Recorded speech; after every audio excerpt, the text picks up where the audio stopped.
What is up, and welcome in to the Easy Smoke and the GM podcast. I'm your host, Ezra McCann, and I'm joined, as always, by my outstanding co-hosts. He's a Chicago Public League legend, he's a Simeon Wolverine legend, he's a Grambling State University legend. He played second base for the Tigers back in the day. He was all swag as Brandon Williams, a.k.a. Coach Smoke. And we've got the NFL draft analyst for NBC Sports Chicago. You can catch all his work at NBC Sports Chicago. Catch him on football night in Chicago. He is Glenn Morgan. He's our GM. Gentlemen, what's going on? How you guys doing? Man, doing all right, man. Doing all right. Hey, back in first place, baby. Back in first place. Had to come in and get that sweep of our nemesis in our bowling league. They were up 4 points on us, came in, whooped that ass. Went up 3 points. Now we got 1 week left to see who makes the playoffs, and then it's money time. So I'm a little geek, man. We came through with a sweep. We didn't have to depend on Brandon for all 3 games. Not our Brandon here, Smoke, but my bowling teammate Brandon. So it was good. It was a good team effort, man. I felt like it was a good team thing, man. So I'm a little pumped, man. It's made my week a little bit better knowing that, back in first place, got a chance here, got the other team flustered. It's a good feeling. How long is the season? Forever. No, typically it's like from A to A, it's usually from August to April, but because of Christmas and New Year's being on a Sunday, and then there's some national bowling tournament that's happening, it's kind of really extended this season into May. Usually we're done by now.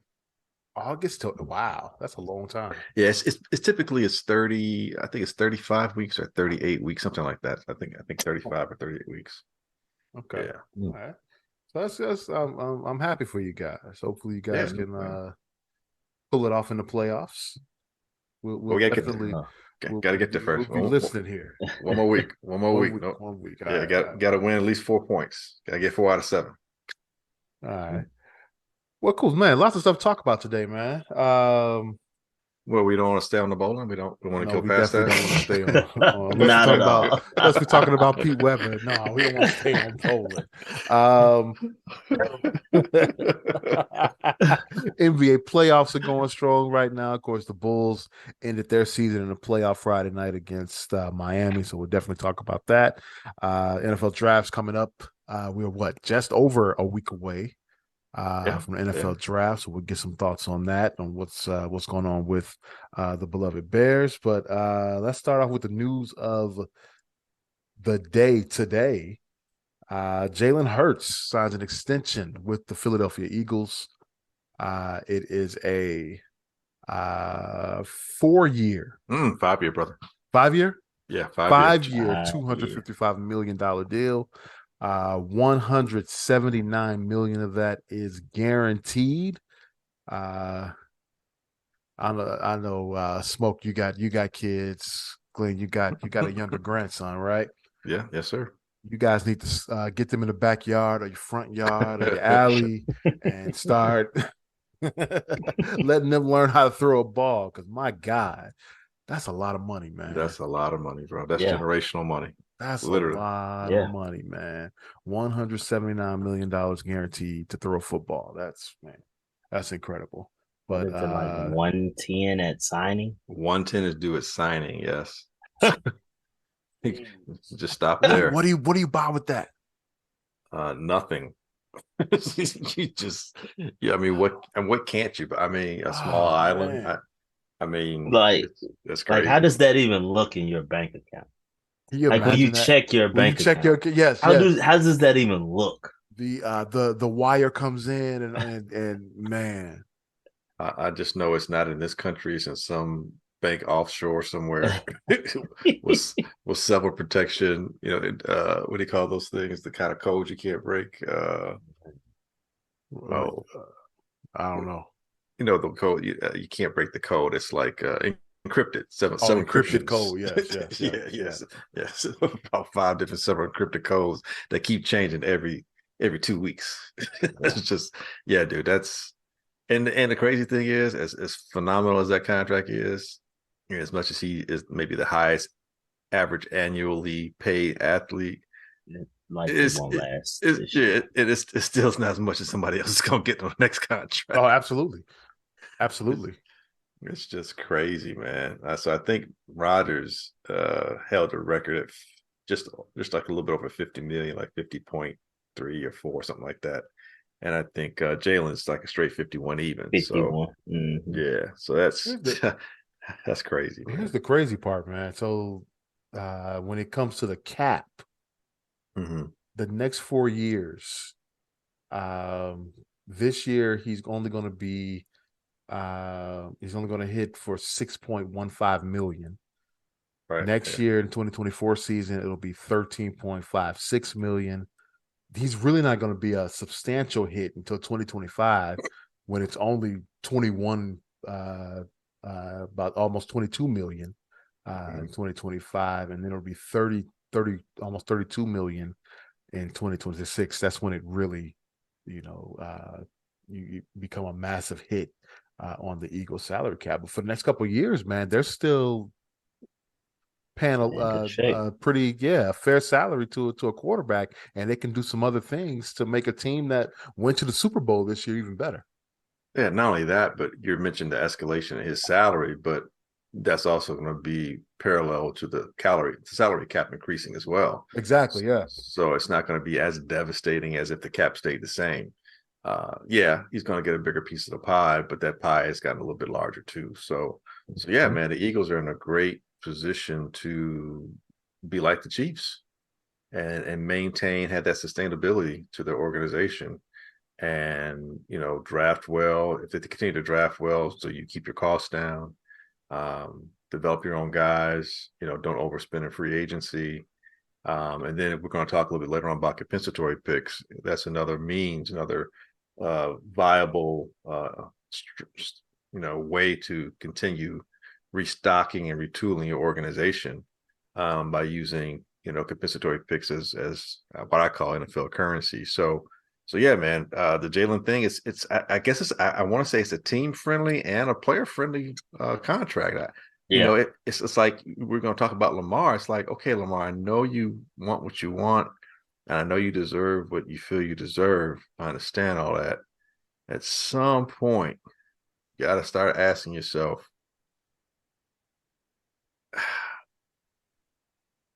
how much is this? What's the juice worth the squeeze? Kind of like, how much am I really going to be able to get at this point? Because the wall he keeps coming up to is nobody's going to, at this point, no one's going to guarantee you that amount of money you want. He wants over about 240, 230 guarantee, something like that. Yeah. No one's going to guarantee. They may guarantee you some stuff. Deshaun Watson got 230 guaranteed. Right. So he's going to want more than that. He's going to want a dumbass franchise. 230, 231. Right. $230. Right. And the problem is if a team does that, you're going to take a lot of, they're going to have to clear space to be able to afford you, which means they're giving up some players to clear space, and they have to give up 2 first-round picks in addition.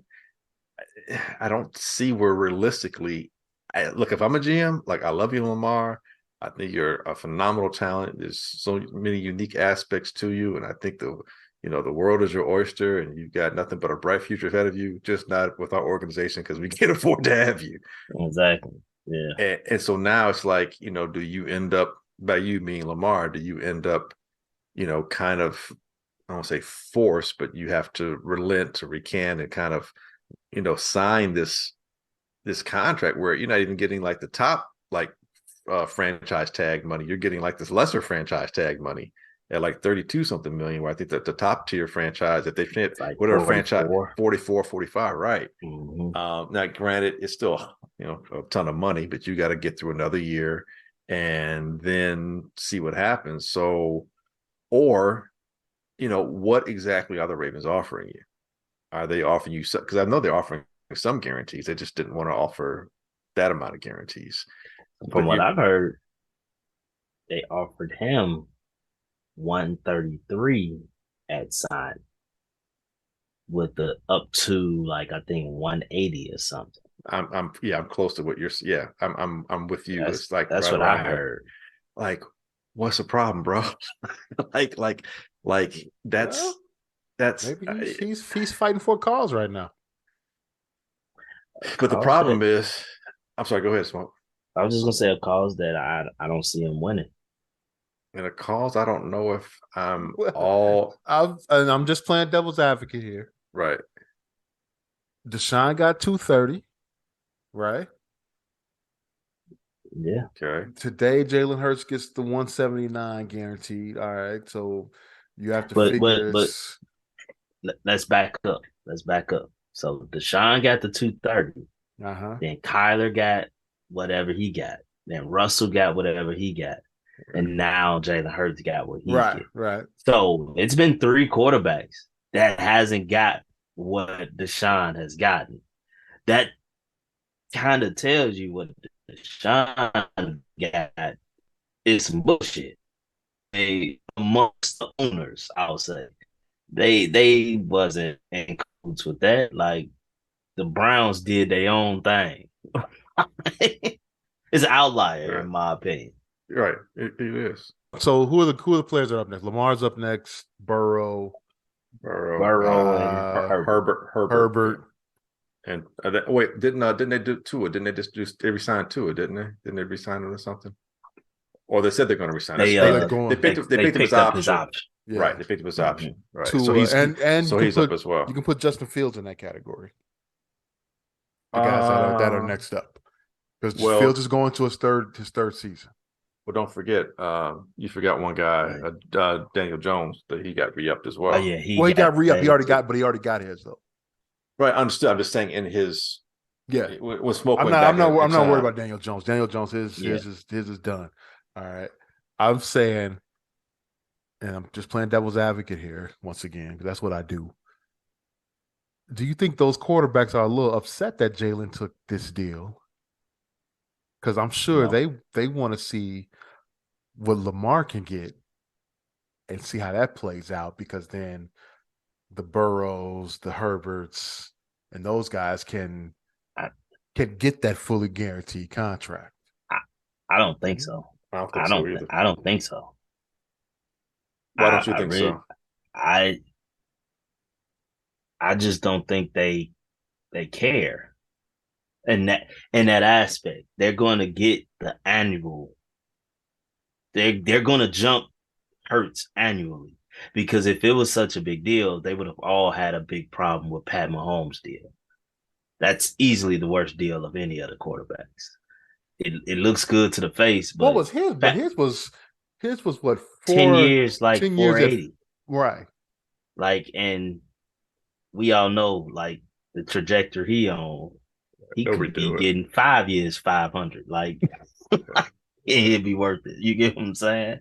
Like, he gave, they're going to do a lot of restructuring to that contract, I'm sure. But, like, he gave a really good discount to the Chiefs to where they could keep staying relevant during his time, and I think these other guys see that.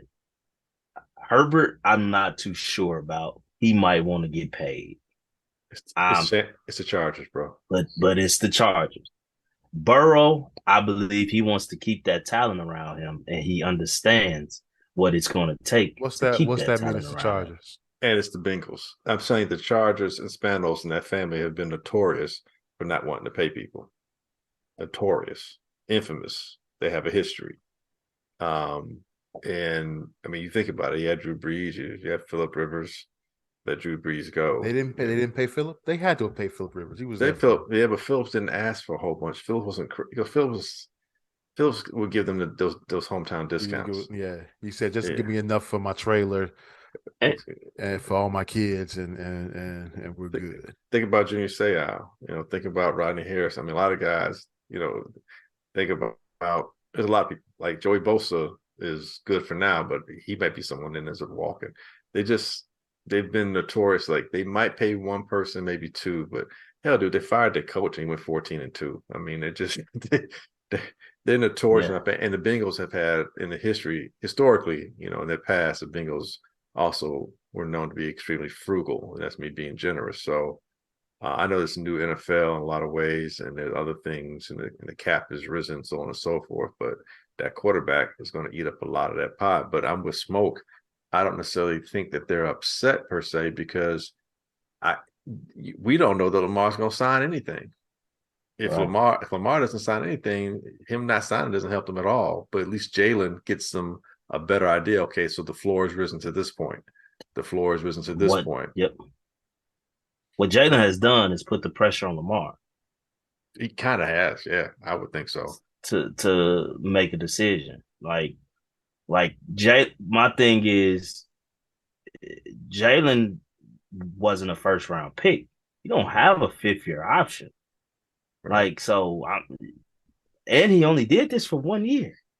Right. Like, so why am I sitting back to wait to see what happened? Mess around, don't get nothing this year, and next year I come back to earth for something. Now I might just blew my bag because I'm waiting to see what this guy gonna get. Like, nah, I'm not doing that. I care less about them. 255 million. Let's be real. If he do his job, he'll see all of that contract. I mean, it's that simple. Well, before he even gets to the end of it, they're gonna add more to it. Yeah, exactly. Exactly. You know, so that's the key. Like, if you do your job as a quarterback, you're going to get all of this money. Like, it really is a guaranteed contract. I mean, how many? Carson Wentz is probably the only one that I can think of that didn't survive his full contract. That I can think of off the top of my head. Yeah, I'm sure it's happened, but it's rare. Yeah, there's still some monies I think that might have been owed to him, but yeah, I think in terms of getting the every single cent from his contracts, yeah, probably that's not going to happen, especially since Washington is like, thank you, no thank you. Yeah, like I think Jalen Hurts actually escalated this Lamar thing, and now now the questions are becoming like, Lamar, what is it that you want? Right. Like, what is it that you want? And to your point, in riding shotgun with Jalen Hurts is agreeing to this contract is actually the Eagles. I think they've showed other teams, other organizations, this is how you can structure a contract where you have guarantees placed in, but there's certain benchmarks that have to be hit. Once these benchmarks hit, then it unlocks the doors to these other guarantees to follow through. So, but still give yourself some wiggle room to sign players, to give yourself some wiggle room to adjust, Jalen's contract if need be, or there'd be a good faith adjustment between Jalen's representation in the organization. But I think the Eagles did a really good job of showing how to structure a deal with a quarterback that's going to be taking a big portion of it, and to do it sooner than later. And that's where the Ravens really messed up. That's where they messed up. If they had done it sooner, Watson thing would even been an issue. It had been somebody else clamoring that doesn't have. See, the only reason why Lamar, I shouldn't say the only reason, but I think the main reason why Lamar, him holding out in this big Purdue is because he's got MVP attached to him. Kyler had nothing attached to him. Russell Wilson is an older player. You know what I'm saying? Lamar, 26 MVP. You got to pay that. Everything's screaming, why are you not paying this dude?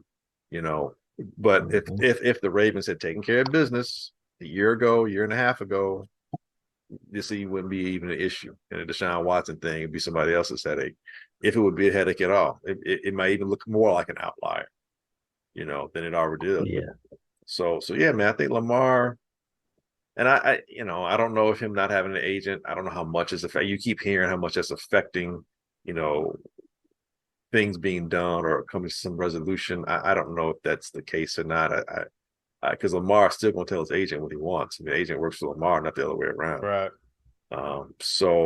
And Lamar is a very, very, clearly, strong-willed, independent of thought individual. So his agent's going to acquiesce, or he won't be his agent any longer. He gets somebody else. And shout out to, and I apologize, I wrote her name down and I forgot. Nicole Lynn. Nicole Lynn. Congratulations. Yes. I mean, fantastic job. And we have to say these things because we do, and it's goofy, but first female to negotiate a contract this large, and she's also a sister, I believe. Yes.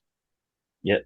Yes, she is. Yeah. So that's double kudos, because you're talking about industry that's been called out for its isms. Pick them, and I forgot we didn't talk about the guy at NFL Network, the reporter at NFL Network or NFL they didn't re-sign him. He Jim Trotter, he challenged Godell at the last during the Super Bowl, asked him questions about what the NFL was doing when it came to racial matters and in terms of hiring practices and in the newsroom and what have you. Roger Goodell doesn't have anything to do with the hiring practices in the newsroom at NFL Network, the flagship network of the NFL. So he has nothing to do with that. No, but he made sure that end racism was on the end of in end zones and on the helmets, and that they're saying, lift up your voice and sing. But he had something. He took credit for all that. I'm sure. Look, them owners say we pay you a nice penny to be the person to take this heat. That's true. So true. You go take this heat, and we gonna make the decisions behind the scenes. But I just want to shout out to Miss Lynn. Like, kudos for Black woman to break a lot of barriers, man, and for Jalen, man, to have to have the confidence, foresight. I'm not congratulating him for being a great person, but it's like, dude, like, I guess I am in a sense, but it's like he gave her a shot, man. Yeah. Apparently, and I don't quote me on this, from what I've read, she basically sent the DM, said, "Hey, if you're looking for an agent, give me a shot. We see if we can put a deal together." And I guess he got back to her, and they made a deal, and hey, this is what happens.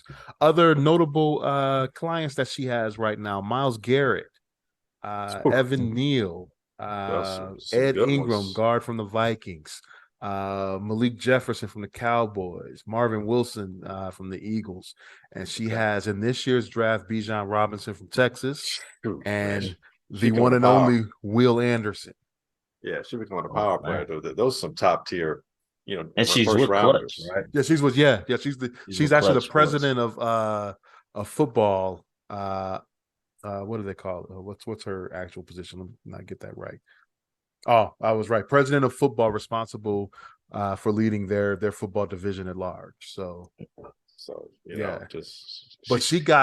I believe she got Jalen Hurts before she got with Clutch. Yeah.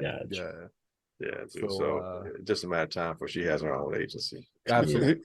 Well, I mean, if you running Clutch like it is, man, maybe LeBron won't let it go. We'll see, but I mean, nonetheless, congratulations, because that's not an easy. Not saying that she can't go, just saying that Right. I feel you. LeBron might be able to give her an offer that might make it worth her while. Yeah.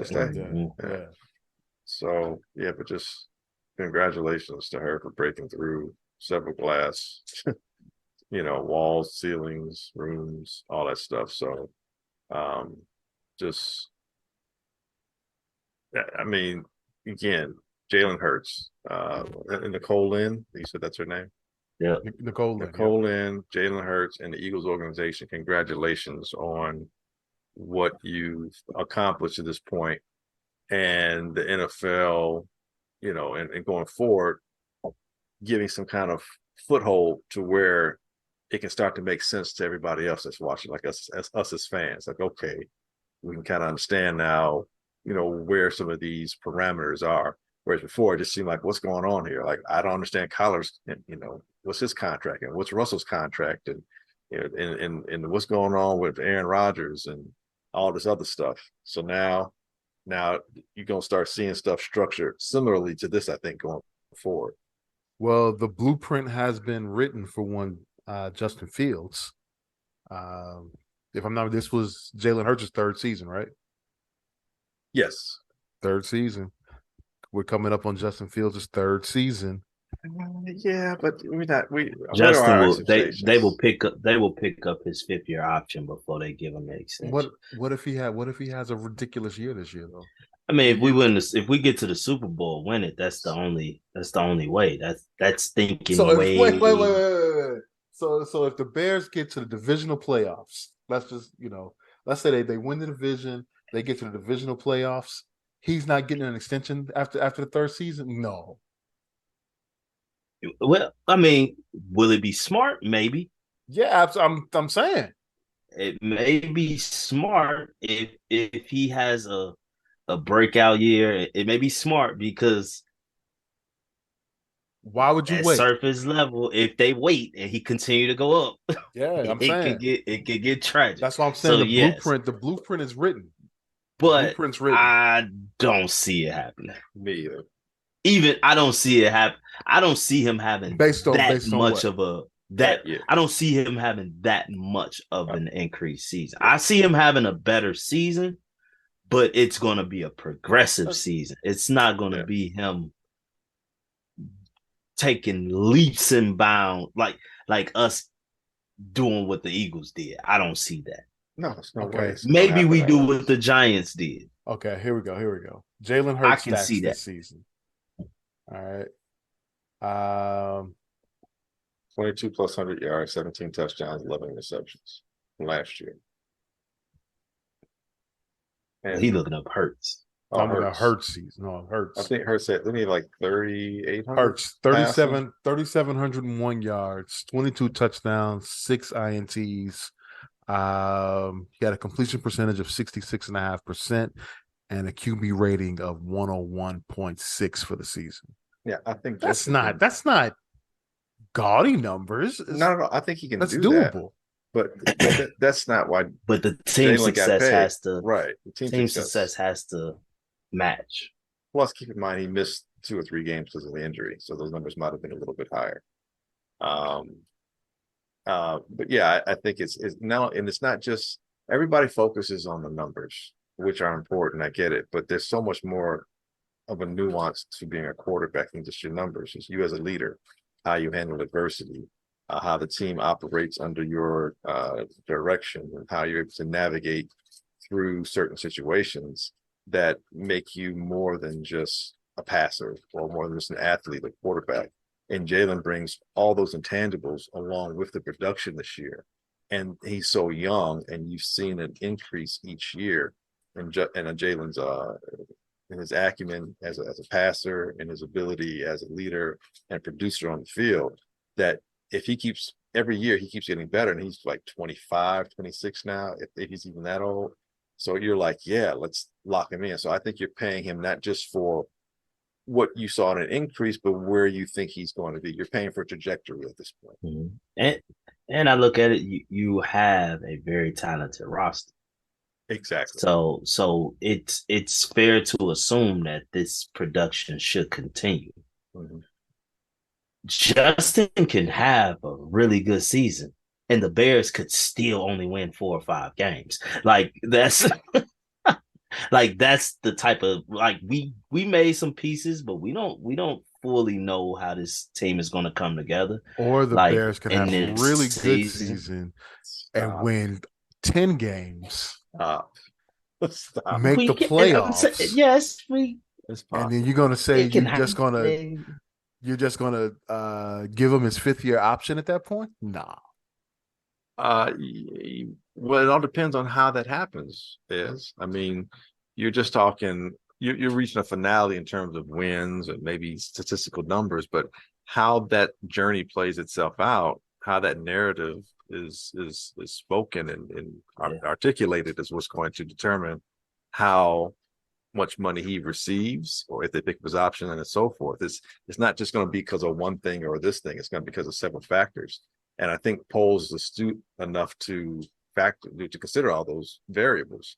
But keep in mind, like you said, Smoke, the Bears could still win 5 to 6 games, but all those other things in terms of Justin playing better and the team looking better, all those things can still be seen within the course of that, non-winning season, because it's how it happens. It's how these these plays are happy, because sometimes you can lose because of just goofy chances, or there could be injuries to key people while you may lose, but the offense still looks good, or any number of things can happen. So I think if he does show well, if he has numbers similar to Jalen, I do think they're going to want to pick up his option, because his quote unquote prove it year is supposed to kind of be this year.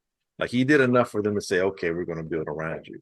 So this year we see what happens when things are built around him. Can he take these tools and all these resources, and how well can this house that Justin's constructing, called the Bears offense and the Bears team, how does it flesh itself out? And if it looks like, hey, this is going to be a stable, sturdy house, and this is going to be something that we can build upon, and there's some sustainability here, then yeah, they're going to not want to make the mistake that the Ravens make, and they're going to want to kind of play him sooner than later.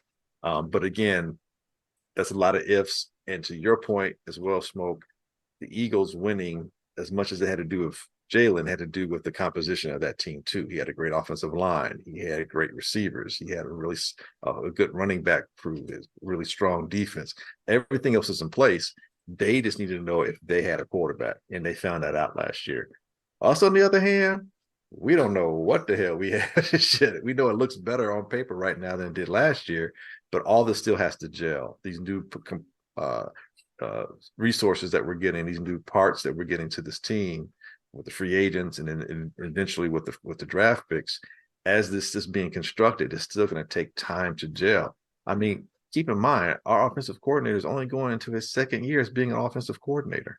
He was learning on the job last year, and he's going to have to kind of reconstruct that offense anyway. It's not going to be the same offense we had last year, because we have more pieces now to do things with. So that's going to be a retooling on his end.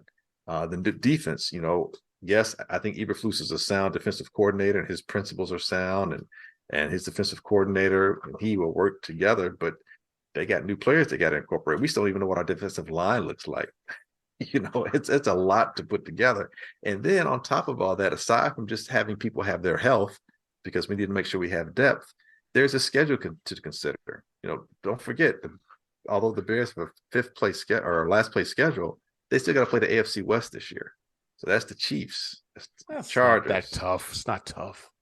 Right. Yeah. So Super Bowl champion. I'm not worried about no Chiefs. Outside of them. Right. The Chargers. I'm worried about the Chargers or the Broncos. Broncos with Sean Payton as the head coach now. I ain't scared of no Raider. Sean Payton is the what's the coach in Dallas? They the same guy. Yeah, but the coach from Dallas has been doing what the last few years? Winning games. I'm not saying that I'm just scrutinized. But I'm just saying it's not going to be like they're not playing some players. Right. I'm just talking. And let's not forget the Lions are looking like a way better team, and we don't know who they're going to like. If they draft Jalen Carter, that's a whole different beast we're dealing with when it comes to the Lions, with Carter and Hutchinson if they're on the same team. And then the Minnesota is still at least solid, and we don't know what the Packers would look like. And then you got to play the NFC South, so that's a bad division. So maybe worried about things are going to shake out right. Don't worry about that. I'm just saying, 10-7 would be a high bar. Don't worry about that. By the way, I had a dream last night. I had a really a vivid dream. I was talking defensive line play, and we were looking at scheme and lining up at the 3 technique. I got a prediction. Jalen Carter's falling to the Bears at 9. We're gonna take him. Really. So he gets past the Seahawks. Yep. He gets past the Lions. Yep. Gets past the Raiders. Yep. And I'm assuming Atlanta knows enough about him because the Georgia situation. Atlanta's not gonna take They're not gonna take a defensive lineman from Georgia. That would just why not? That just wouldn't make sense. We're going off my dream, man. Oh, okay. All right. Sorry. Going off the dream. And then he's just going to be there. Jalen Carter's going to fall at 9. Watch it. Watch what I say. So with your dream, how do you feel about that? When you woke up, was it like a nightmare? Or it was, you know what? We need a defensive tackle. Why not get the best player that's on the board? Now, I know he's had his issues, with the car accident and the racing and speeding. Okay, that happens. Prior to the other accidents, because he's driving the awful pro day, yeah, where he wasn't in shape and just looked bad. But we're talking about him on the football field. Well, is he going to be in shape? Is he going to be ready mentally and physically to be on the football field? According to my dream, he's learned from this. All right. Oh, okay. We're just talking about the dream here. The dream. Jalen Carter to the Bears. Mark it down. My dream. What's that? And my dream contributes to Justin having a better year, and we about win 4 games. Us drafting JSN.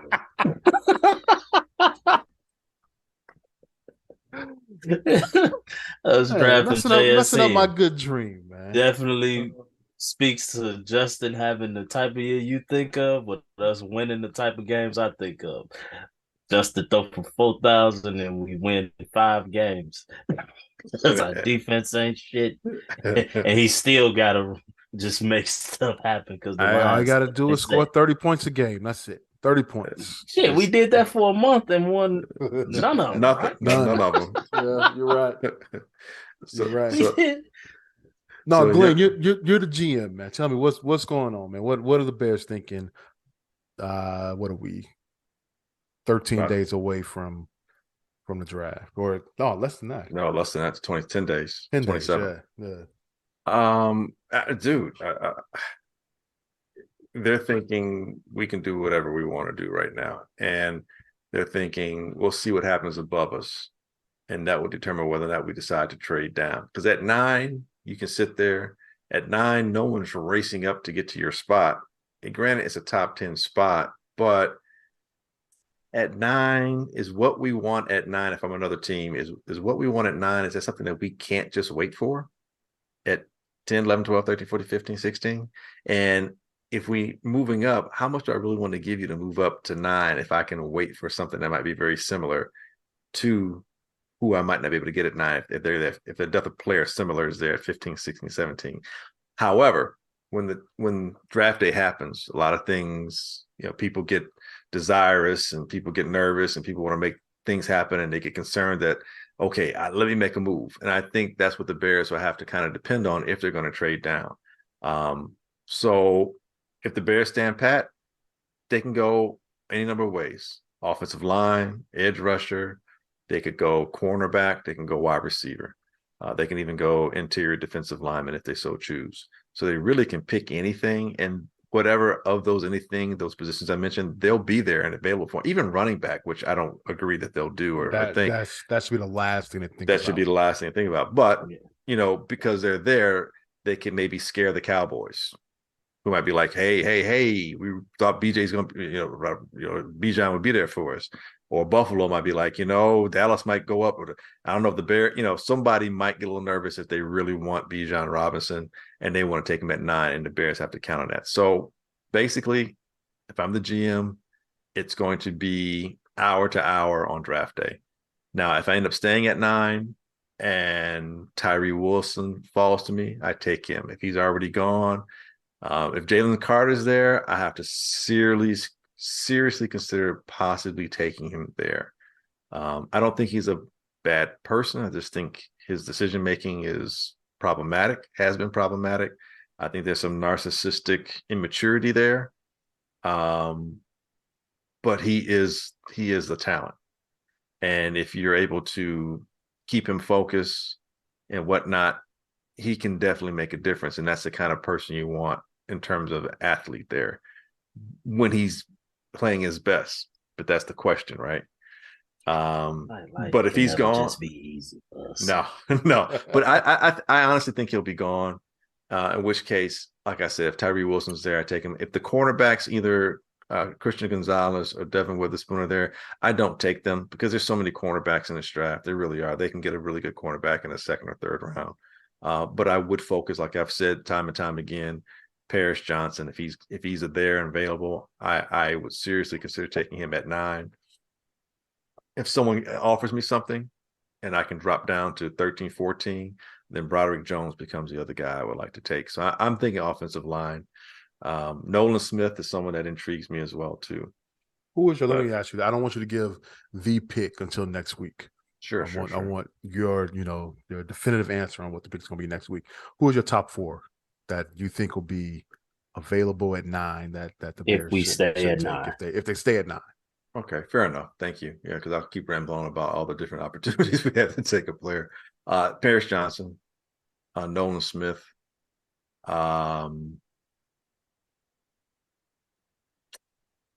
would go Broderick Jones, and kind of a wild card pick, so to speak.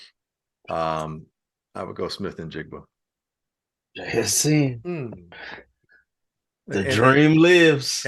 And he's I say him, and I'm if you gave me a percentage, he'd be a lower percentage in terms of what I want. But we still don't know how healthy Mooney's going to be. We don't know how much he'll be at full speed, so to speak, when he comes back. Smith and Jigba gives you another guy that can play. He's just as versatile as everyone else. By everyone else, I mean Moore, Claypool, and Mooney. He can play inside, outside. I think he's more deadly and more difficult to contain as a slot guy. And slot guys nowadays are doing a lot of damage in the NFL. He's not a burner, but his ability to separate and his route running helps with that separation. It's very organic, and his catch rate is extremely high. Even his contested catch rate is high. I do believe his career is in the high 80s. So that's somebody who becomes dependable and that Justin can lean on. Not only that, but there's some principles that probably he and Justin have a similarity because they both come from Ohio State.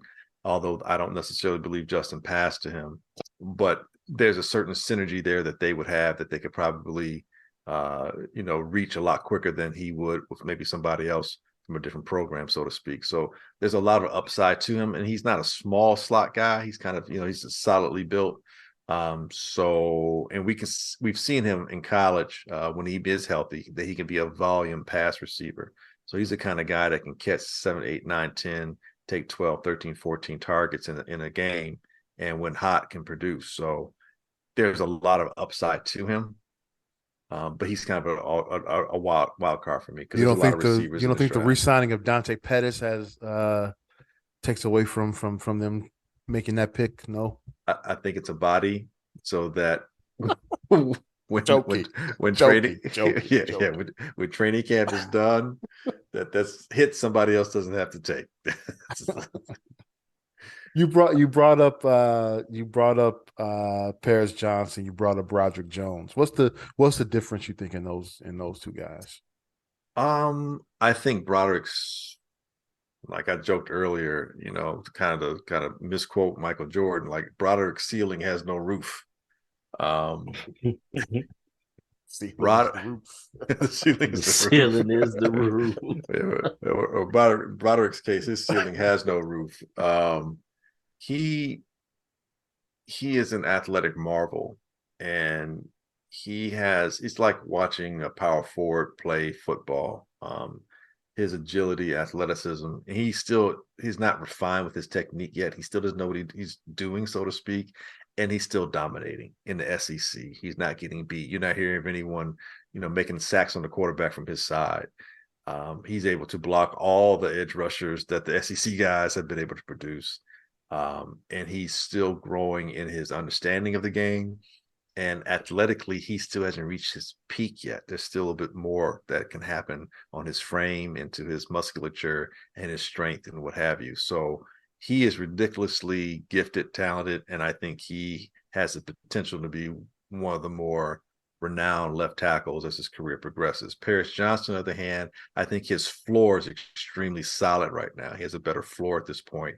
He still has upside. I just think his upside doesn't compare to the limitlessness that I see Broderick possibly possessing. So you would take Jones before Johnson at 9, just because right now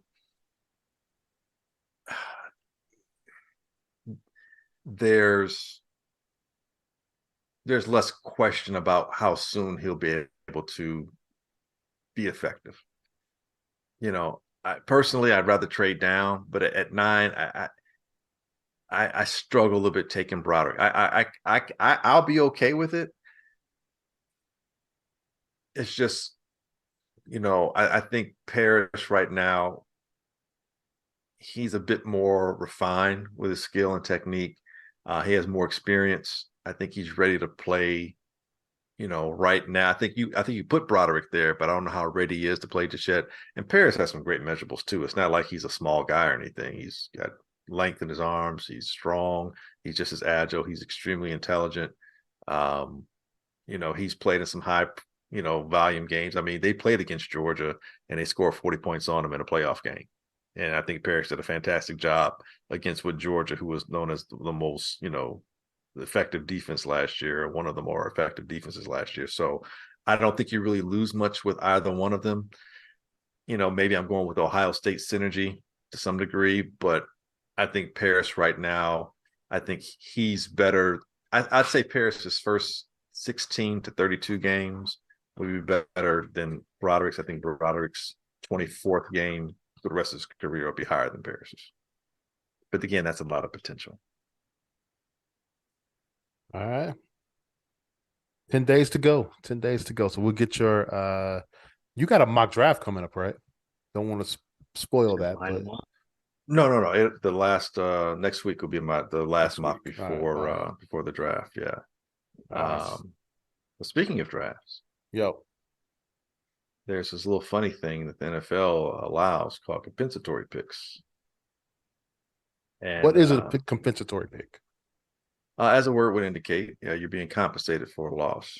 So essentially, compensatory picks traditionally, or the more classic form that they take, is when a team is unable to sign as many free agents as they lose. Okay, so you lose several free agents, you're not able to sign enough free agents to match what you lost economically, then you're allowed some compensatory picks to help compensate for your loss. Sometimes you may lose a high-end free agent, say somebody that's making 20 million or 25 million a year.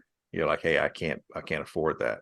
So there's a sophisticated formula. I don't know how the formula in of itself works, but what comprises that formula basically entails that players' playing time with the team, their salary with the team, and any postseason awards they may have accumulated during their time with the team. So if you have a guy, for example, that might have been offensive rookie of the year, or AFC, receiver of the year, or whatever that case might be, those things are factored in. And if you're not able to afford them, say like Justin Jefferson for Miami, or maybe for Minnesota Vikings, the Vikings are going to keep him. I'm just throwing for shits and giggles. I'm just saying that someone like Justin Jefferson, who has that, acclaim, and he's been NFC rookie of the year, all that kind of stuff. If they weren't able to pay him because he's going to be commanding maybe $30 million a year, then the NFL will compensate the Vikings for his loss. And you'll probably have, by you, I mean, the Vikings will probably have a high-end third round pick. Now, your compensatory picks don't begin until the third round. And it's at the end of each round, rounds 3, 4, 5, 6, and 7. So sometimes your high-end compensatory picks will be somewhere in the range of the mid-90s, maybe 92, 93, 94, 95, 96, somewhere around there is when in the third round where they'll begin. And they can last for however many compensatory picks are allotted in that round. It vacillates from year to year. It's never the same.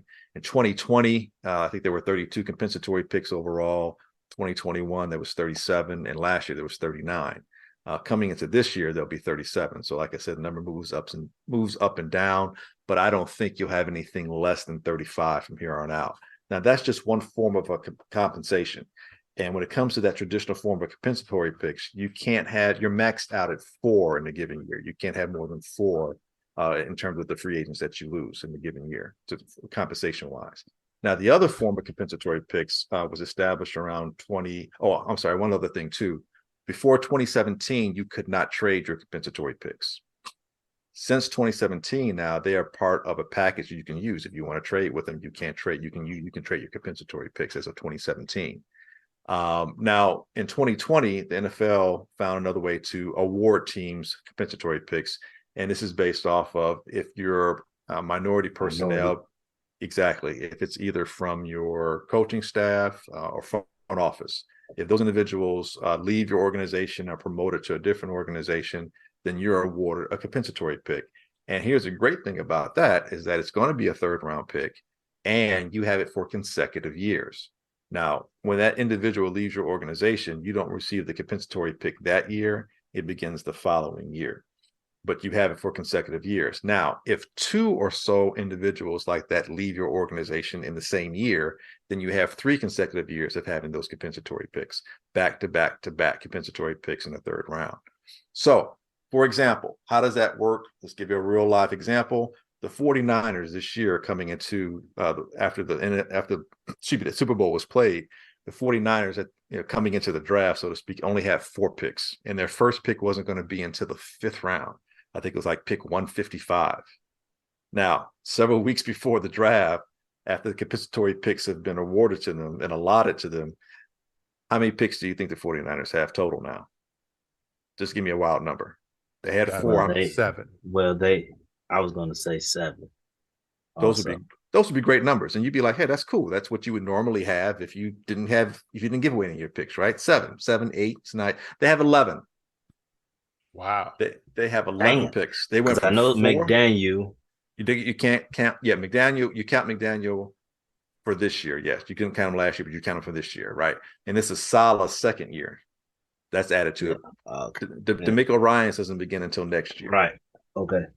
But because of other players they lost through compensation, and the other front office people I think they may have lost, but through the traditional means of compensation, free agent losses, that's added on to it as well. So they acquired 7 more picks coming in terms of their draft capital now, and 3 of those additional picks are in the third round. The 99th pick overall, 101st to 102nd. Does that count if you promote within? No, it has to go to a different they have to leave your organization. Okay. You're not being counted. You didn't lose anything. Yeah, you didn't lose anything, so there's no compensation loss. But it's true. You can't promote a guy and then try to get a pick there. All right, just throwing it out there. Way to go, Slick Nick. I was thinking. Just trying to have guys get picked. But no, I get what you're saying. So the 49ers now have 3 picks that they didn't have at all in the third round. Okay, and something like that affects the whole composition of the draft, and it also can affect your organization going forward, because here's how you have to start looking at it as currency. If you're the 49ers, you don't need 11 picks. You're right there. You don't need quantity. You probably want quality when it comes to your players. Well, if those 3 third round picks, you're able to package that and maybe move up 20, 30 spots even possibly into the second round. To get a specific player that you might want. The other way to look at it as well is that, okay, well, going forward, I know I might lose one of the Bosa guys, or I might lose one of my other top end guys. So maybe I can plan for some compensation picks in the next couple of years going up. So instead of picking up his option year, I'll just let I won't even franchise tag him. I'll just let the contract run out, because I know I can still be compensated for him, because I'm not going to be able to match what somebody else is going to offer. On the free agent market, he's going to get $50 million a year or $45 million a year. I can't match that with one signing. I don't have that kind of money, or that's not some player I can find out there like that. So you'll be compensated. Or you can know what you're doing if you're an astute general manager and say, okay, for the next 2 years, I have these amount of compensatory picks. So I can trade away my third and second round pick, because I know I got some other picks coming on later on. So it gives you a lot to play with. Now, if you're the Bears, and how does that affect the Bears this year? If you're the Bears, we had the quote unquote worst record from last year. So we don't have our first pick in the second round this year, because we traded that away to Pittsburgh. But we do have our first pick in the third, first pick in the fourth. Well, the compensatory picks don't begin until the third round. So the Bears' first pick in the fourth round would have been pick 96. But because there's 7 compensatory picks ahead of the Bears, now the Bears aren't picking until 103. And then the freaking 49ers have 3 of those picks ahead of us. Like, are you kidding me? I'd be a little salty, unless you start to learn how to play the game. And I think no one's really doing that just yet. I think the 49ers are starting to realize that. I've even heard whispers that John Lynch is like, hey, with a little bit of patience, we're starting to see how this can kind of work to our benefit. So I go on record now as saying I do believe that compensatory picks are definitely going to be the new NFL currency, in terms of being able to help retool your organization and also provide some economic stability to your team as well. I was going to say, start developing black executives and putting it in the other organization's ears in order to get those those picks. You can do that. And here's the thing with that, and that's well, fine and true. And other teams have lost, their representation, have gone to other teams as well. So they have been. It's not like the 49ers are the only team that are being compensated, but you never know when someone from your personnel is going to get another job somewhere else. You're not able to really, know when that's going to happen. However, free agent picks or players that become free agents that don't become compensated, that you can foresee because you know when their contract's going to run out. You know if you're going to want to keep them or not. You have a better idea of that. That you can massage to your benefit. And it's just an additional benefit if people from your organization leave and go elsewhere. But yeah, it is something that you can definitely see as, like, if you're the Bears right now, I mean, you've got Ryan Poles, and there's a couple other people in the organization as well that could potentially move. Right. Well, they got exactly. Yeah, that can move and go elsewhere, and you can be compensated. So that's part of it. And again, keep in mind, and I hate the word minority. I don't think we're minor, but for conversation's sake, the minorities, it's not just African Americans. It's also people of color and women as well.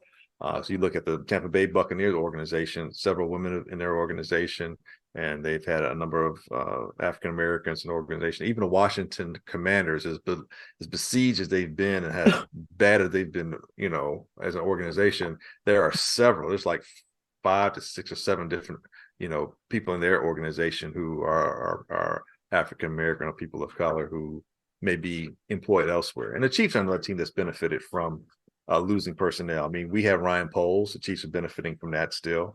And they just lost Eric Bieniemy. Now they won't benefit from his loss for his departure. I shouldn't say loss, but for his departure until next year. But they can plan for that. Now they know they've got 2 seasons of back-to-back third-round picks already.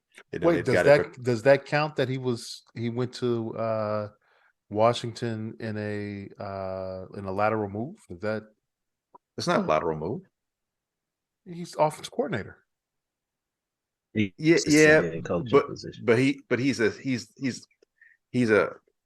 but he's got also a semi-promotion. Right. It's called what is he? It's not assistant coach, but it's it's like associate head coach. Head coach, yeah.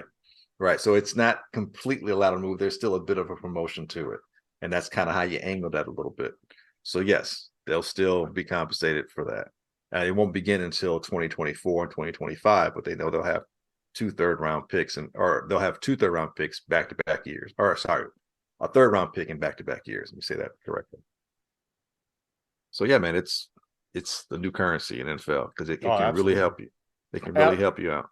I was just looking at something. This is a little bit off topic, but the Dolphins lost their first-round pick for this year, right? So it's only 31 first-round picks. Right. Yeah, the Dolphins committed some grievous sin, and so there's only 31 first-round picks this year. Yes.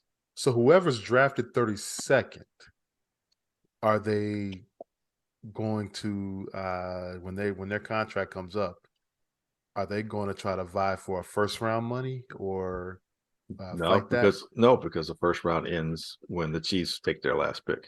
But technically, he's the 32nd player. But technically, he's the 32nd player taken, but he's the first player taken in the second round. I bet you Nicole Lynn would argue that.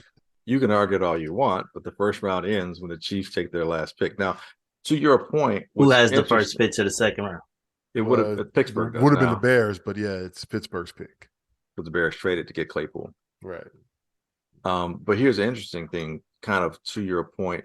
The Bears and the Houston Texans each have been awarded a compensatory pick at the end of the draft because there's no 31st or 32nd player chosen in those last 2 rounds. I mean, in that last round, those positions are gone. So the Bears, yeah, I said that kind of weird. Basically, there, if everything's equal, there should be 32 picks each round. Right. But in the last round, the 7th round, for whatever reason, there's no 31st or 32nd pick. And the NFL has deemed that the Bears and the Texans are awarded, because they're the 2 worst teams, they're awarded those last 2 picks. Why they chose to do that, that's the reasons that they have. There's no, like the Dolphins losing a pick is a penalty. But the last that last round, not having those 2 picks at the end, it's not because of some penalization or anything. I don't know how that happened or what weirdness caused it to happen. But when you look at it, the Bears and the Texans are both awarded the last and the second to last pick because of that. So the Bears have to pick 258, I think, or something like that. Yeah. Okay. And you never know. I mean, Brock Purdy was Mr. Irrelevant last year, and he went on to go undefeated and almost take the 49ers to the Super Bowl. So who knows? All right. But that's how Irrelevant still get the trip to Hawaii. I have no idea, but if he's going, he's got his arm in a sling probably. So I don't know how much he's going to enjoy Oahu or whatever island he winds up on. You can figure out a good time in Hawaii. I bet, no doubt about it. Let's move on. NBA playoffs. Let's talk about the Bulls first because they didn't make the NBA playoffs because they were ousted by the Miami Heat in the second play-in game. It was actually a good game. Until the last 2 last minutes, right? 2-3 minutes. But this was probably the most frustrating Bulls team that I've watched in a while. The goal for the season was to get to the second round of the playoffs, right? At least. I think the goal was to play in because everyone came down my throat for me. And this thing looks like it's over. Well, before that, talking about when the season began, it was second round. Second round of bust was that was the goal, and they didn't come close to that. So this season was a failure. Yes. All right. Yes. It was a failure, and they were really inconsistent. They beat the good teams, a good percentage of the time, and then they would lose to the Houston Rockets or OKC. Well, OKC wasn't they weren't bad, but they did you lose to those guys. Now I would think at that moment, okay, this is year 3 of this year 2 of this group, 2.5 of this group, you would want to switch things up a little bit. All right. What we're hearing what Casey Johnson from NBC Sports Chicago is saying is they're not going to make they're not deviating from this plan right now. I don't understand that. It sounds like John Paxson all over again. That's exactly what it sounds like. It's Garpax. It's Garpax. They've fallen in love with the group they put together, yet this group hasn't done anything. Nothing. No. I don't understand. I mean, I know you said to start the year the ceiling was second round. To me, well, you all know I haven't been in the basketball mood all year.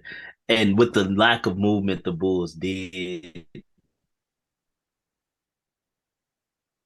I'm quite frankly, especially if they're not making any more. If they are content with what they have, oh man, we got bamboozled, man. Just a couple years ago on this podcast, we were so happy with AK and the other guy, and man, they swindled us. Mark Eversley. They swindled us.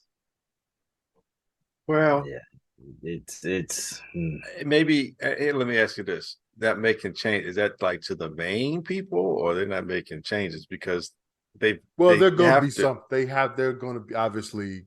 I think Kobe White's contract is up. Ayo as a second rounder. Second rounders only get 2-year contracts, right? Yeah, I think he's his contract at least restricted. Yeah. Right. So obviously there are going to be some changes, but the main core. That's the problem. See, the issue. And Vooch is technically a free agent at this point too. Look, Vooch is such a conundrum because he's definitely a defensive liability, although there are times where, he can play tall, if not big. But he's such a skilled big man. You're not going to find too many more skilled big men, especially in the East, like him. But they don't utilize him like they need to. They'll go to him, then they stop. And I don't know if that's Vooch's fault for not demanding the ball. I don't know if that's a coaching staff's fault for not making it clear that he needs to get the ball. I don't know if it's personnel's fault for not providing a point guard who would make that decision on the floor as it's happening, or D, all the above. Because it's like, that loss to Miami made no sense to me. And the person that I really don't want to see go isn't even a starter. And I can't understand why he didn't play more. Please keep Drummond. I ain't seen nobody rebound like that since Dennis Rodman, really. Or maybe even Big Ben, when he got here, didn't always rebound like that. Like, Drummond took over that game at one spot, dude. It was like all the frustration of not being able to play all year was he's like, this is why they kept me. This is why I'm on a team, to do stuff like this and to carry a team on my back, get these rebounds, show them up. What? Time out? I got to come out? Oh, okay. I'll just take a breather. And then that was it. We didn't see him anymore. And at the second, it's like, dude, he literally was like, what's the guy for Miami? Their center, but it's really a power forward. Bam Adebayo could not even contend with him. He couldn't do anything because Drummond was just as quick as he was to get to his spots, bigger than him, stronger than him. He couldn't stop him. I'm like, why did he and Kobe come out? So I'm really starting to look at the coaching staff, but I really don't want to lose Drummond because that's the rebounder we don't have, and they should play him more. It's like they don't respect their big men enough. And I mean, I think Levine and DeRozan, I think they'll fine, but you need a point guard. You need a point guard to kind of keep them in check and get them the ball without them having to dominate the ball too much, especially DeRozan, because he'll play, hero ball all day or whatever. It's like, dude, come on, man, just get the ball out your hand. So a point guard is a necessity. A true point guard is a necessity. And they need, I think, at least 2 more spot up shooters. Do you wait for Lonzo then? No, I don't wait for him. I mean, we'll see what happens, but I don't wait for him. I get it. Yeah, I mean, look, you gotta go get somebody. Yeah, I can make an adjustment later in the season. I can put somebody else on the practice squad or whatever they call it. I can cut a fool if I need to. I mean, I don't mean to say that so casually, although I just did say it pretty casually. But I mean, you can always make adjustments to your roster. It's the NBA. I mean, when aren't they doing it? I mean, the Lakers just basically retooled their entire team, and now they're arguably one of the 4 teams that people are concerned about that could come out of the West. I'm not too worried about the Lakers. No, but the fact that they retooled their team and they got players that make a difference means that it can be done. And we didn't see our team make any changes. Pat Bev was our only difference, Yep. I mean, that's come on, dude. Pat Bev, if he was that guy, he wouldn't be here. He'd be on somebody else's team going to the championship. So, yeah, man, that's a little concerning, dude, because everything I just said we needed is the same thing I said we needed last year. Point guard and outside shooting. They didn't address it last year, and it looks like they might not address it again this year. Or going into next season, I should say. Yeah, with that,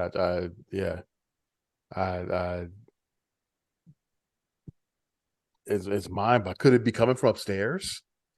Dude, when we both just joked a few moments ago saying it's guard packs all over again, a quick flash went through my head. I'm like, is this some Reinsdorf stuff? It's like, yeah, like, is this coming from above them? Because how does a whole different, front office do the exact same thing that we criticize the other front office for doing for several years, unless it's coming from somewhere else above. I mean, the reason I say that,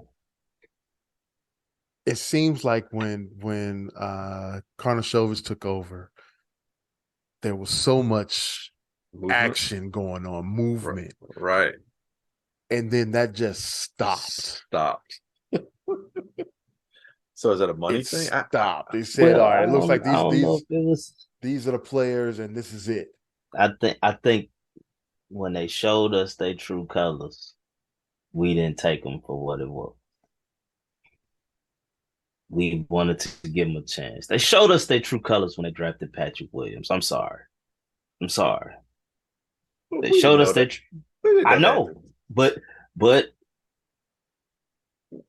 What is Patrick Williams? What is Patrick Williams drafted? What colors does that show? What is that saying? It just showed that everything you're saying, they took a massive chance on someone. And it speaks to how the team is being run now, where they don't want to give up on these pieces, like don't want to make the necessary moves to make this team better. It's I got a question. I got a question. Teacher, may I? What if possibly Patrick Williams does take a big step forward? Does this team, if any players in this team actually, like if Zach picks up where he left off, because keep in mind, coming into the season, he wasn't fully healthy. So if Zach picks off as healthy as he was to finish the season, but healthier because he's a refresh, and then DeMar, who got kind of dinged up towards the end of the year, is back healthy. If Ball, maybe not being the lead guy, but can offer something in terms of depth, and then you have a better point guard or someone at the point guard position who can at least facilitate. Patrick Williams sets up Kobe's confidence, and Kobe picks up where his play left off, and the team begins to realize Vucevic is someone we can run the offense to. If some of these things do happen, like if they take this full assessment and they see the faults and foibles that they made this year, and they correct those things, is it possible that keeping this team intact could offer some continuity, which could help with their consistency for them to be a more competent team? No. Okay, just no, I agree.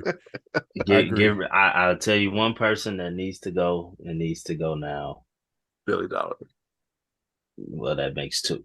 DeMar DeRozan. DeMar DeRozan needs to go. He needs to go. And he year one, like I will always say, he brought some life to the Bulls that we hadn't seen in a while. Right. I wasn't excited for him this year. I mean, you all know I had season tickets year one. I told my mom, like, I'm not buying them this year. She's like, why not? Like, this team is not going to be as good as last year. The jig is up. We saw it at the end of last year. Like, it ran its course. Like, and that's what DeMar DeRozan is. He has an expiration date, and he's past his expiration date here. I think we could keep everybody else. If we move him and get some other pieces in here that can better fit a better style of basketball, because he's a ball stopper. He really is. Yeah. I mean, no offense to him. Love his daughter, all that, but I think that's the one that need to go. Go ring chase. I agree with you. I never understood, even when we talked about when he first got here, when he first signed. It didn't. I think we both said, yeah, we was like okay, but you're bringing pretty much the same skill set as Zach LaVine, more mid range, but more ball dominant. Mm-hmm. To a team that already has a guy that has that skill set. So why put them together? And I don't think it ever gelled. And I think not that they were necessarily, maybe they were button heads. No, I think it gelled. It gelled when they had a true point guard. When we'd have the best record in the East, when Alonzo's ball was playing.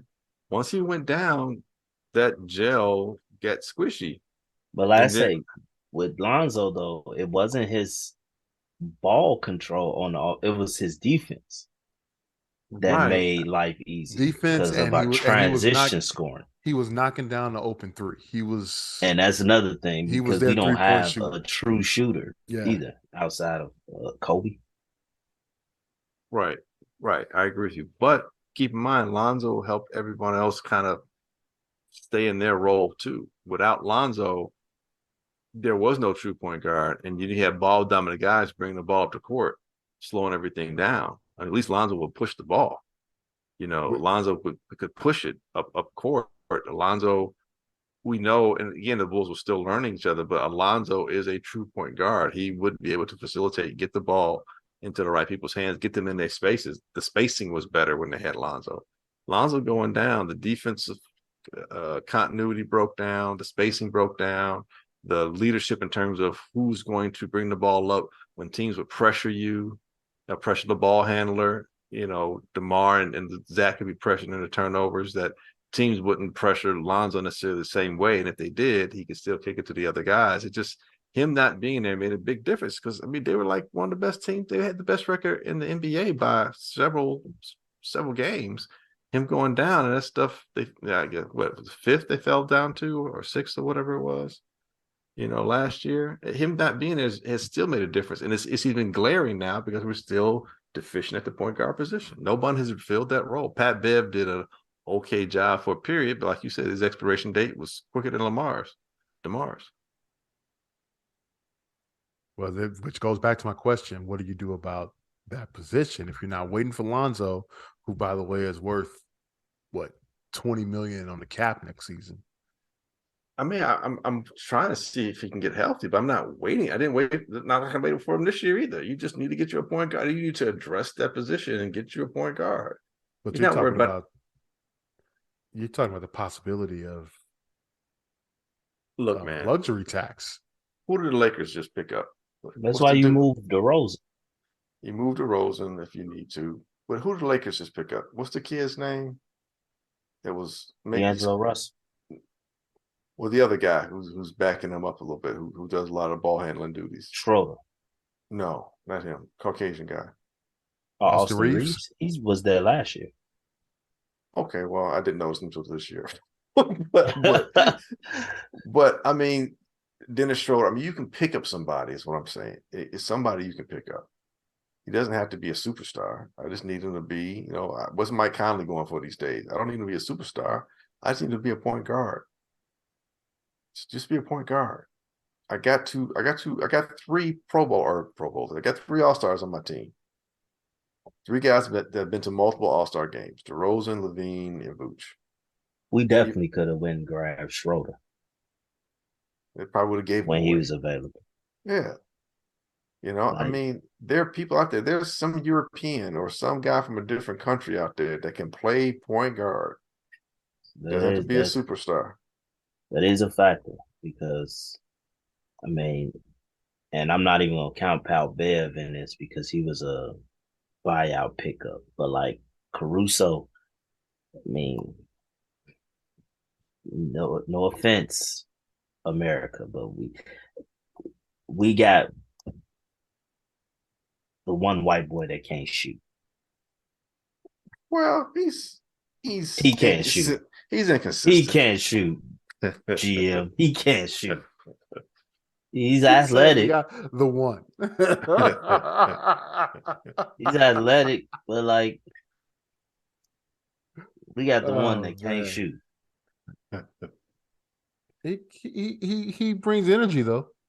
Yeah, he's athletic. He's tough. He play defense. He's hard nosed. He rocks a headband. He rocks a headband. I tell you, I love Pat Bev, but man, if he missed one more 3, he won't be back. Oh my God. He just said, I got my shot here. I'm chucking him. Yeah. No matter what. But I love Pat Bev, though, man. He brought a good energy and some heart, a little bit of heart to this team that they needed in that last month push to get to the play-in. But I don't know about this team. I will say, like I said, they could be throwing us. But I will say one thing about this regime: you don't hear too many leaks coming out of there like you did during the last one. I will say that. And that's why they'll keep their job. That's why they'll keep their job with Reinsdorf for as long as they want, because they keep the leaks to them. I gotta give them that. AK's regime, they are tight-lipped, man. You don't hear much coming out of there. So that's probably a good thing. So maybe they're just throwing up a smoke screen and we'll see what happens, man. But something's they gotta do something. You can't just stand pat with a team that finished 10th in the conference. That just don't work, especially when you see teams like Sacramento out here that have been building and look like they got a good future ahead, man. Because Detroit and Orlando look like they got some futures ahead of them too. Yeah. Okay, even and OKC even. OKC really looks future really looks bright there. Yeah. And they're the team that got all the all the first round picks. Yeah, it's like 75 first round picks, right? Yeah. Mm-hmm. Dating to like 2050. So yeah. So that's all. Just some type of change, man, is what we're looking for. NBA playoffs wise, man, some crazy injuries in the game ones on Sunday. Giannis went down with a back. John Morant had the hand injury. Tyler Hero went down. Broken fingers. So yeah, a lot of injuries in the game ones, but go on. What were you gonna say? No, it didn't happen in the game one, but that Paul George out for George, pretty much the first round. Right. And didn't Chris Paul, isn't he hurt again? Oh, I didn't hear that. No, I'm joking. Oh, just and my next joke was gonna be, didn't AD get hurt too? Yeah, well, he did say he couldn't feel his arm. Right. He was hurt. KD got a haircut. That was pretty cool. That took his strength like Samson. Oh man, but they won game one though. So no, they didn't. No, they didn't. They won. No, Clippers won that, brother. Clippers won that, brother. No, they did not. My bad. That was Mr. Westbrook, who couldn't shoot to save his life. Did everything else the team needed to win that game. What was up with him and the fan? Man, I don't know. Why does he always get into it with fans? Because he listens to them. Right. That's Westbrook being Westbrook. I mean, you talk about two of the most thin-skinned guys used to be the teammates, and no wonder OKC couldn't get past themselves. Those guys would take a compliment in a bad way. Hey, nice shoes. Oh, nice shoes. You're trying to say. So, first rounds. What's the most intriguing matchup you think right now? It's the 4-5 of Phoenix and Clippers. So yeah, I would agree with you. The Clippers and the Suns, most definitely.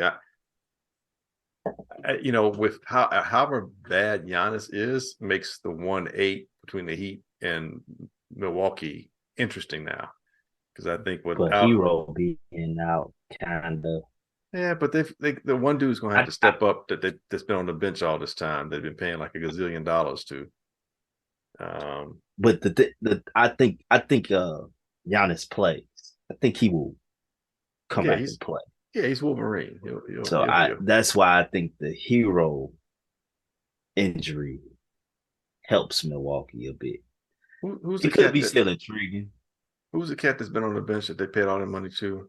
Duncan Robinson. Yeah, Duncan Robinson might have to show himself now. Seriously, I mean, you never know. Look, that's helping Milwaukee. Wow. I mean, you never know. I mean, look, for some reason he got paid that money, and for that reason it might show in this playoffs. You never know, man. I mean, he might find redemption in these playoffs because Tyler. I mean, stranger things have happened, man. Hero being injured might open a door for him, a redemptive venue to be able to restore some face, in that sense of that contract he has. And the Knicks are playing. Who are the Knicks playing again? Cleveland. Yeah, I actually find that one a little interesting too, because I really thought I still think Cleveland can win that series, but I think the Knicks just kind of got on them early, and Cleveland, although they came back, they were missing a little something down the stretch. That one is intriguing to me as well, because it's starting to become a trend where we see Donovan Mitchell had these great playoff games and they lose. But because it's crazy because he doesn't come across as a selfish player because he'll still have like 7, 8 assists. But for some reason, that stuff doesn't translate to winning. And then you got Jalen Brunson on the other side, who won a series last year without Luka. Right. Like, who knows what it takes? Like, that one is going to be intriguing. But that Phoenix Clippers series, that's the one. That's the one. That's the one. And with the Clippers taking game 1 in Phoenix, right? Yeah, that's the one. So it's a foregone conclusion the Lakers are going to beat Memphis in the first round, right? Yes. Can either Sacramento or Golden State beat them in the second round? Yes. Yes. But the Lakers can also beat them. Yes. I don't want to see the Lakers in the conference final. I really don't. And then call me a hater. I don't care. I just don't want to see that. Just me.